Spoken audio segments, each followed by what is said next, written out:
Hello everyone and welcome back to another solo backlot Banter movie review.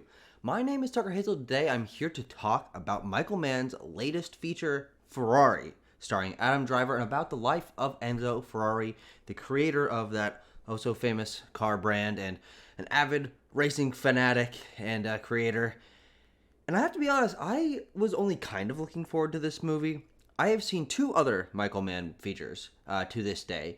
I haven't seen Heat, I haven't seen Last Mohicans, I haven't seen Miami Vice, I haven't seen all those ones that people really say are his best, so take that with a grain of salt. But the two I'd seen were Manhunter and Collateral. I don't think those are fine movies. It's been a while since I've seen them. I don't think about them very much. They kind of just exist in the back of my mind. So Michael Mann is not a director that I particularly gravitate towards. But Ferrari really grabbed me in a way that I was really not expecting it to. I think this movie's greatest strength is creating a sense of spectacle, mostly through just people talking in rooms and then intercutting with racing. And so Michael Mann, I think, directorially does an amazing job here to take a subject matter, racing, and a style of people just talking about business and talking about sports and car design, which are things that I'm not particularly interested in, and making them so visually interesting and so technically well defined in all the craft areas. The cinematography, the editing, the sound design, I think are all so good that just as a film fan, I found Ferrari to be incredibly engrossing. Now, that doesn't mean that I don't have a couple issues with it. I'm going to get those kind of out of the way first. This is a film that takes place in 1950s Italy. These people are speaking Italian, but for the benefit of Michael Mann as an American director and the American cast that he's hired and the American audience that this is geared towards, everyone speaks in Italian. Or, sorry, no, they don't do that. They speak in American with Italian accents. And that's fine for the most part. Adam Driver does a great job. Penelope Cruz does a great job. All the side characters do totally fine with their accents. But Shailene Woodley, as Enzo Ferrari's mistress who has a son, she can't do an Italian accent.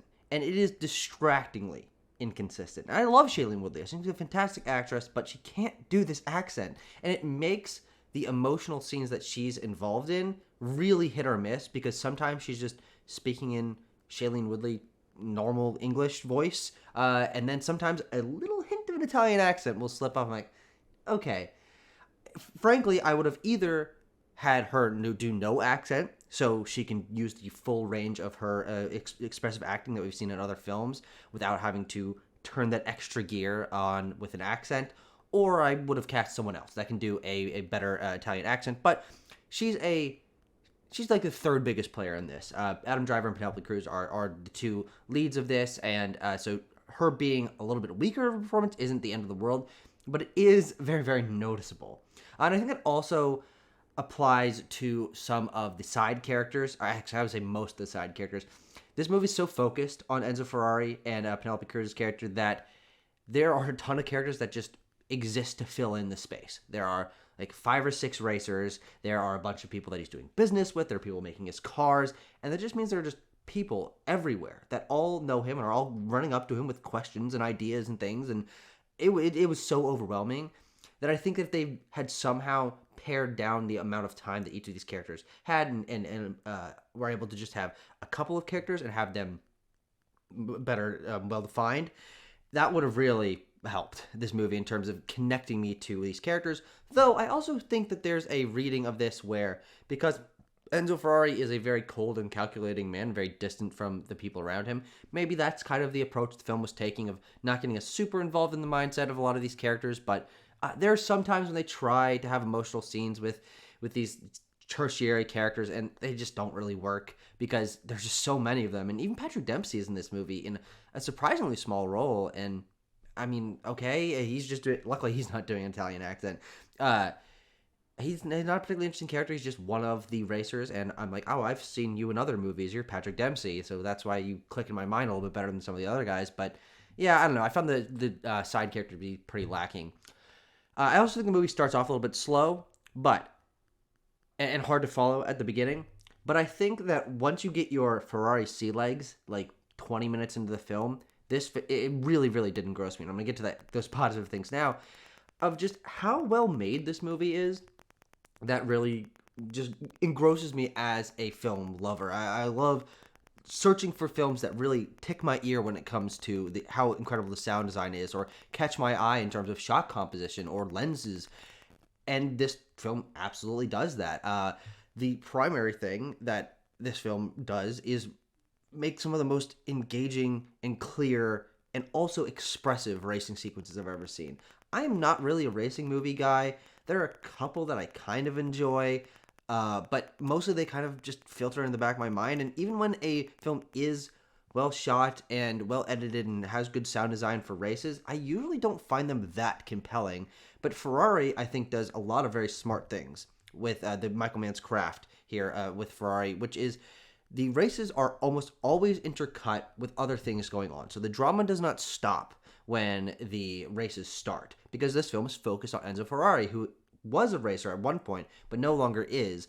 And so you need to continue to have whatever going on with him. He's waiting by the phone. He's trying to make some business deals. He's struggling with the relationship with his wife and his lover. And that's what really drives the film because of Adam Driver's performance, as we'll get to. But I think that always keeping you on your toes of whether or not in any given racing sequence you're about to cut to some crazy racing shit happening or Enzo Ferrari's tense business or relationship dealings. I think that really kept me super engaged because it didn't feel like we were flipping the switch and entering racing mode. It was the race starts, but we're still primarily following Adam Driver as Enzo Ferrari. But the racing scenes are also just incredibly well done. I think from pacing angle, that's why they engaged me. But on a craft level, this is where this movie really, really shines, is the expressiveness and clarity of the cinematography here and the editing, I think, are next level stuff. I think back to a couple of these racing sequences where they do some amazing drone establishing wide shots of the Italian countryside. And it's like, okay, so this is the path of the road that these cars are about to be going down. We get sort of an establishment of how far the cars are apart from each other, if they're butting up against one another or whatever. And then the film, the editing and the cinematography combine to really show you this is where they're going to be going, setting up the camera a little bit down the road, focusing in on the road for a little bit. This is the sense of speed with close-ups from like the nose of the car as the ground is racing past and the horizon's filling just the very top of the screen. Or some of my favorite shots in the film are when there's hyper close-ups or this slow-mo or these dolly zoom effects that make the road seem to stretch on to infinity as trees are racing past. And you get this really unique sense of speed and spectacle and the overwhelming sensation of what it must be like to be driving 160 miles an hour down the Italian countryside. I found them to be edited super well in terms of cutting back and forth and always keeping everything in view. And even though there are some shaky cam, they had the camera set on the back of another car that's also going super fast, so the camera's shaking back and forth. Those were not the primary way that the racing sequences were filmed, and I think that's absolutely to its benefit because they're very clear, they're super engaging, and it's always just obvious what's about to happen. Or sorry, not obvious what's about to happen, but understandable what is happening on screen. And they culminate twice in this film. I think there are 3 major racing sequences in this, but 2 of them feature crash sequences. And this is one of the few things that I'd heard about this film before going in to see it myself, is that people were kind of making fun of these crash sequences. There are 2, as I said. There's not that many, but they're very dramatic in terms of featuring slow-mo or featuring the first one, I believe. No, the second one has the shot in the trailer. But the first one, which I believe I'd seen a clip of, which is the one that people were really making fun of, features the car going like super high in the air and a guy's body ragdolling as he's coming out of it. And I didn't find them to be silly or distracting or anything. I thought the way that they were dramatized with the slow-mo and the steady camera really showed the, not spectacle of it, but just time slowing down as this is happening. So I thought that the crash sequences, especially the second one, which I guess if you somehow know about the story of all of this, I'm sure that's a famous sequence. I had no idea that it was going to happen, but I think that they're very, very well done. And there are numerous sequences outside of the racing that I would also incredibly commend for their editing and their pacing and their cinematography. 2 of which that come to mind are this sequence that is taking place as they are timing how fast the Ferrari cars are going. At this moment, it's probably about 20-30 minutes into the film, where Enzo is at a church service and so does everyone else that like works with him. But simultaneously, they are testing these cars, and so you get this really, really interesting from a editing, cinematography, and sound design sequence in which everyone in the church, or all of his buddies that are working these cars in the church, are looking at their stopwatches. So you get these hyper close-ups on them starting the stopwatch, ticking by, and then intercut with them sitting in this grand cathedral as a priest is speaking in Latin, while simultaneously intense millisecond racing, or not racing, but time trial is going on at wherever the track is, a couple miles away. And that sequence is a racing sequence, but it's also not. And I think that it's the stitching together of the two that really, really engaged me in those moments. And the other one is this opera sequence in which a number of our main characters are watching an opera, and the romance that's going on stage is very operatic, yada yada yada, and they're intercutting with what this reminds them of, and it gives us a chance to really get to understand the emotional state and memory of Enzo, of Lena, I believe, is Shailene Woodley's character, and also Enzo's mother, who's also there. And it's just a really smart use of filmmaking, the using flashbacks, using intercutting, using the fact that with film you can just intersplice something else and go somewhere else and use that to express the mind of the characters. And outside of the craft, that I think is what this movie is best at, primarily and basically only for Enzo Ferrari, who obviously this film is named after. It's focused on him. As I said earlier, I think that it gets kind of muddy and washes over a lot of side characters. But Adam Driver, we've seen him do this kind of performance before. He likes to play these businessmen that are very straight-laced and focused. But I think this might be my favorite one because the film is so focused on him and seeing things through his perspective that all of the filmmaking seems to focus in on his mental state, because he's a very unique person in the way that he approaches talking to people, and he's a very cold and calculating person, except for when he's with his son and Shailene Woodley. So the way that the film portrays him walking past people and thinking back to his past and knowing where the trauma is and where he's confident and where he's not confident, it all works well together to accentuate his performance as a very focused and not outwardly emotional person. We don't get a ton of Oscar clippy Adam Driver is yelling at someone because they did something he didn't like scenes. He's much more furrowing his brow and focusing, and the close-ups, because another great thing this film does with the cinematography is a lot of use of deep foreground. So you'll often have Adam Driver's head obscuring like half of the frame, and so you can focus in on his facial features and the tics that he has and the way that he's contorting his brow and his lips and all of that, while something else is going on in the background, someone else that he's talking to, or just depth of field back there. And again, that cinematography works completely to heighten the way that you understand how Enzo is feeling. But it's not perfect in that way. He's still such a cold and distant person in general that you don't completely connect with him. But I think it does a really good job of using all of the cinematic techniques that are on hand to specifically accentuate that.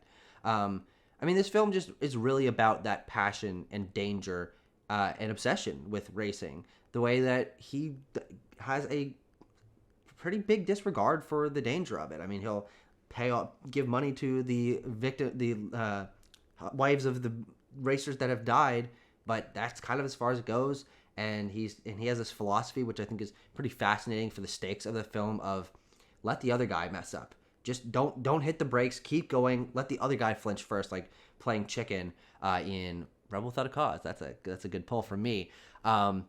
It's an interesting philosophy that I think does create extra tension and stakes for those racing sequences, especially the final one that's like the last 35 minutes of the film, knowing that he told his racers to work in this way, and we're getting them stopping at pit stops and being like, oh well, that's not working exactly, but it'll be fine. And it mostly is fine. It's not fine for one guy, but it goes back to Enzo Ferrari's mental state and the way that he sees the world and disregards danger in some areas because he's so focused on making this deal and being the best racer and just making the cars so he can support the racing that he loves.